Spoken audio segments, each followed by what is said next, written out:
gradúa de su doctorado.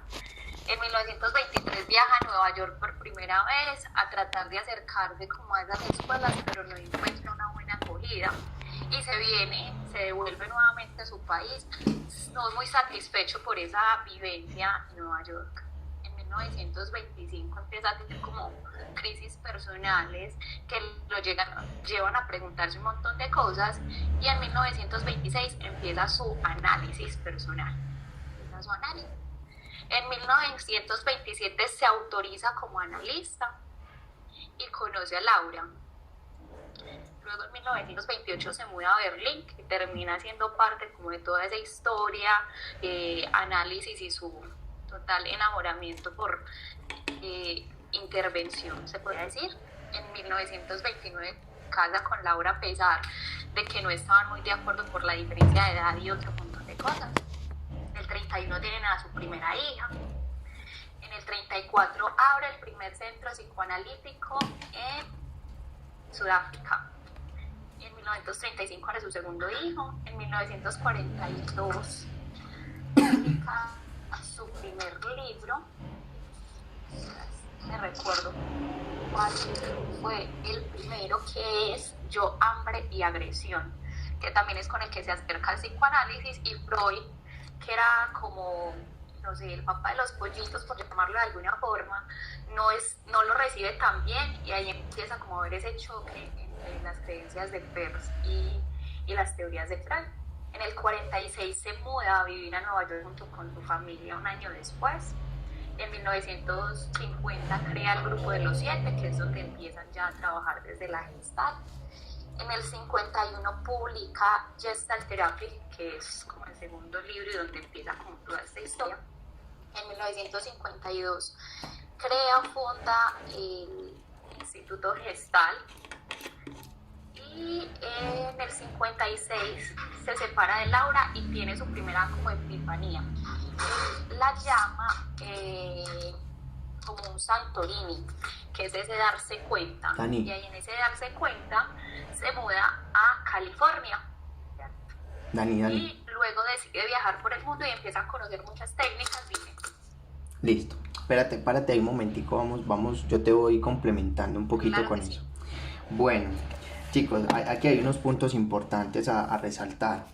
Primero, como empezamos a ver en el capítulo, nos empiezan a decir que la terapia Gestalt, aunque tiene una influencia muy grande de lo que es el psicoanálisis y lo que es la psicología de la forma, la representación de lo que Fricks termina llamando como, de la psicología de la Gestalt, que Fricks termina llamando Gestalt, la Gestalt, como no como una psicología, sino como una terapia, una forma de hacer terapia, tiene su influencia o se nutre de estas dos fuertemente, aunque no estamos hablando de lo mismo, ¿cierto? Esa teoría por allá en los años 30 o 40, que sale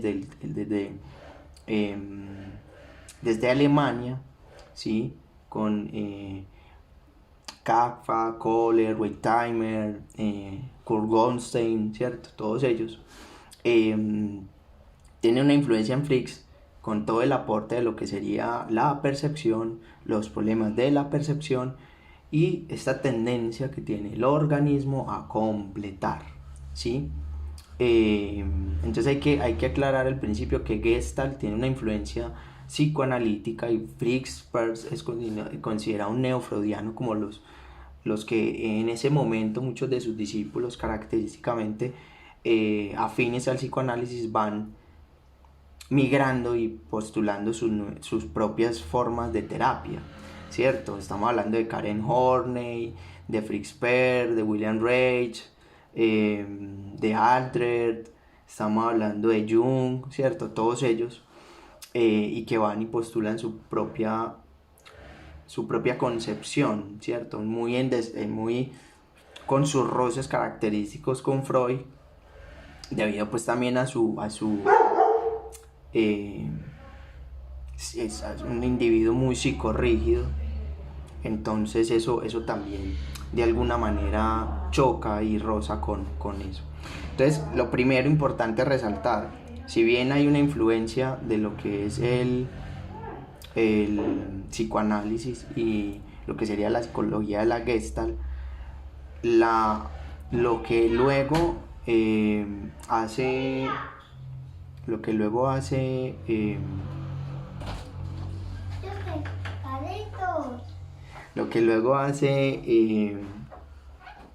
lo que luego hace Fricks es... ¿Cómo estás? Denme un momentico, chicos. ¿Cómo estás? Estoy aquí ocupadito, ya ahorita salimos, ¿listo? ¿Cómo estás?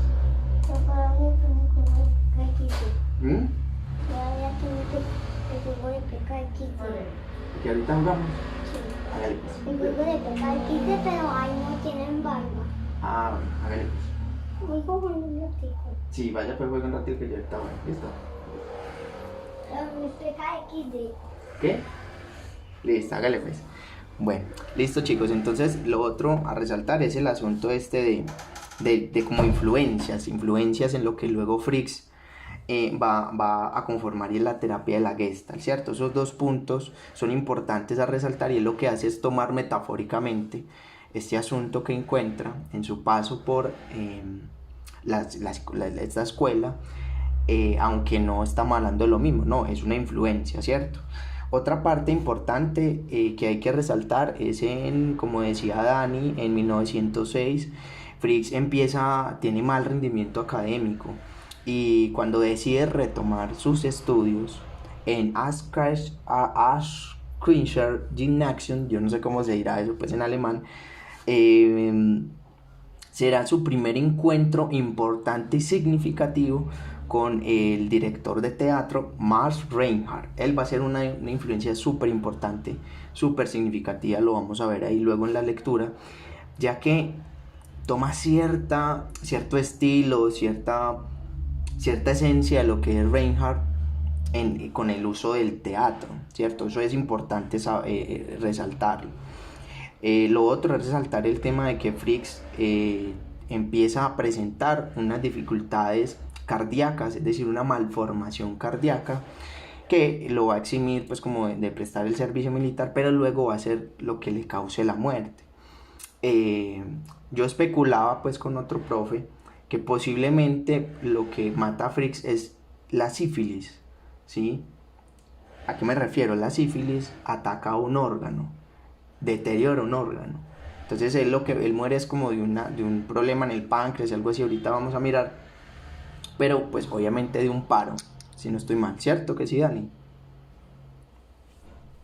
Él muere de cáncer de páncreas. De cáncer de páncreas, entonces lo que sospechamos pues con otro profe, que algunos lo habrán conocido, que es Luis Javier, es que puede que tuviera sífilis y que eso haya incidido ahí en el asunto. Se los cuento pues como con una anécdota ahí. Bueno, ¿qué es otro punto importante? Punto importante, chicos, es que Fricks fue formado en medicina, en neuropsiquiatría, ¿sí? Para los que en algún momento creen que es que Fricks era marihuanero y hippie, no, con eso, no. Fricks era así muy hippie y todo, y le gustaba la marihuana, pero era alguien formado, ¿sí? Alguien formado como psicoanalista, un médico, ojo, doctorado en medicina y neuropsiquiatra. Entonces no es cualquier pendejo, pues, ¿cierto? Además del asunto del gusto por el teatro y otras cosas. Otro hito importante en 1923 es que él viaja a Nueva York esperando convalidar y viene despotricando, pues, así de la cultura americana. Otro punto importante que quiero resaltar es en 1926, cuando tiene uno de los encuentros más significativos, que es con Karen Horney. Karen Horney le va a aportar mucho en el proceso a Fricks. Luego va en Frankfurt, miren el 27, con Kurt Goldstein. Kurt Goldstein es uno de los principales o personas visibles del tema de la psicología de la Gestalt, de donde Fricks metafóricamente toma este asunto de la Gestalt. Y luego conocí allí a su esposa, a Laura Posner, que es Laura Per, ¿cierto? Y bueno, empieza entonces a tener un análisis con Clara Herpel, luego con Eugene Henkin, y por último en 1930 con otra figura importante que es William Reich. William Reich tiene, o su encuentro con él es súper significativo por todo el tema de lo que Reich estaba haciendo. Es otro neofreudiano, ¿cierto? Ustedes entienden la diferencia de lo que sería un post y neofreudiano. Post, probablemente un Lacan, un Jacques Miller, otros que sigan la línea de Freud, y un neo son los que se salen, los que no continúan, sino que van y hablan con base y elaboran otras cosas. Entonces, Reich va a ser otra figura importante para Fricks, ya que él va a empezar no solo a sentir una gran admiración como con Max Reinhardt, que es el director de teatro, porque le aporta todo ese bagaje desde el conocimiento del cuerpo, de las contracturas, de dónde solemos poner la energía o desplazar la energía psíquica de las diferentes situaciones al cuerpo. E inclusive Reinhardt podía, como lo veíamos en el video, ver con esas contracturas, empezar a hablar de un carácter, ¿sí? De un carácter de personalidad.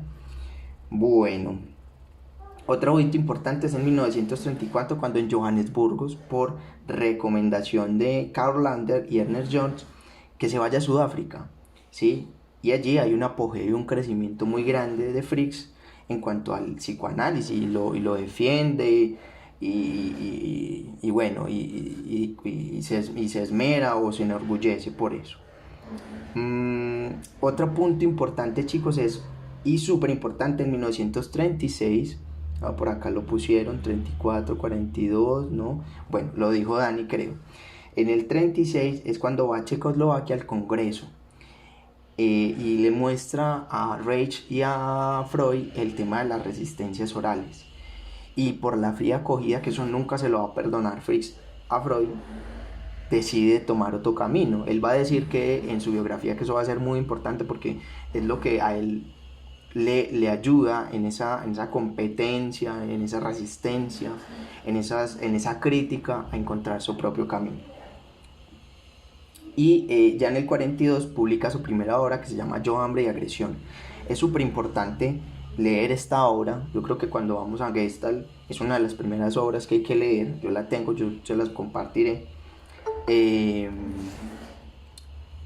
yo le doy aquí entrada a una de las compañeritas.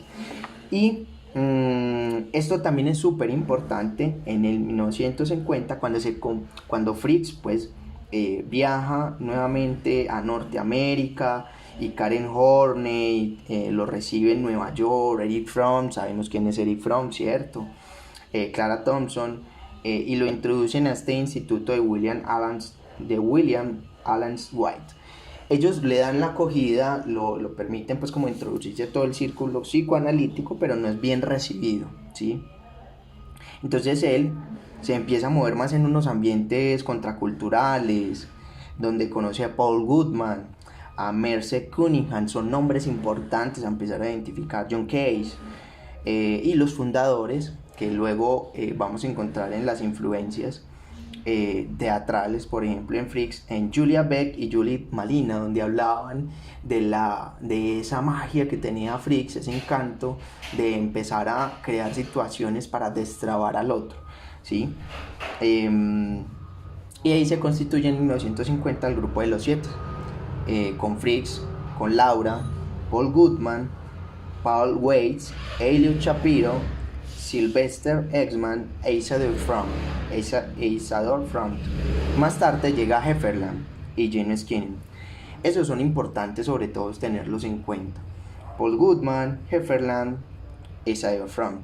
Estos tres van a marcar cuando en 1952 se crea el Instituto de Nueva York. Van a marcar un punto muy importante, ya que ellos van a ser y se van a ir con la línea con lo que es Laura, más neoyorquina. Ahí empezamos a ver que hay una escuela neoyorquina relacional y una californiana pues más de Fricks, ya que ellos son más desde una postura filosófica y más teórica, y Fricks más práctica, más vivencial. Y publican Heffernan Goodman, junto con Perks, uno de los primeros libros que se llama Excitación y crecimiento de la personalidad, que yo lo tengo y se los puedo compartir, y allí empezamos a ver entonces todo este asunto. Es un texto denso, es un texto que hay que sacarle realmente el rato y es súper interesante. Bueno, voy aquí a llegar a lo que ya venía Dani, y es en 1956 y 57. Luego de que Fricks, si lo ven, es muy cambiante, va de allí a allá, empieza a alejarse progresivamente de su familia. En el 57, cuando se separa de Laura, empieza a tener estas dolencias cardíacas, etc. Y conoce a una chica que se llama Marty Fromm. Entonces lo reanuda su interés en la vida, explora mucho la sexualidad, etc. Y en el 50 y 57, Fricks denomina esto que se llama una experiencia Satori, es decir, una iluminación, ¿sí? Un despertar completo. Es decir, ya Fricks empieza a migrar de lo que sería un terapeuta con mucho talante y con mucho talento a lo que luego pasa a ser, que es como si fuera un milagrero, como si fuera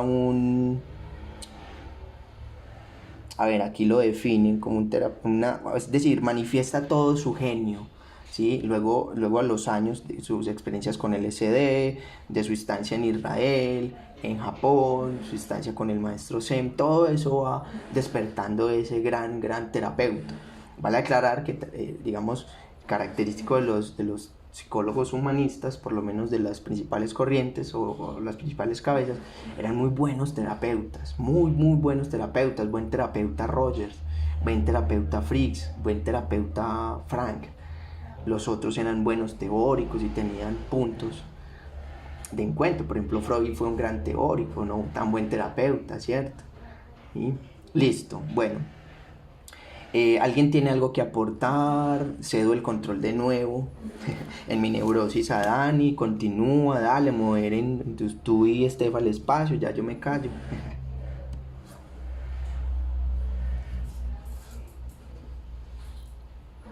Estefa me estaba diciendo por interno que no, que ya tú terminaste básicamente.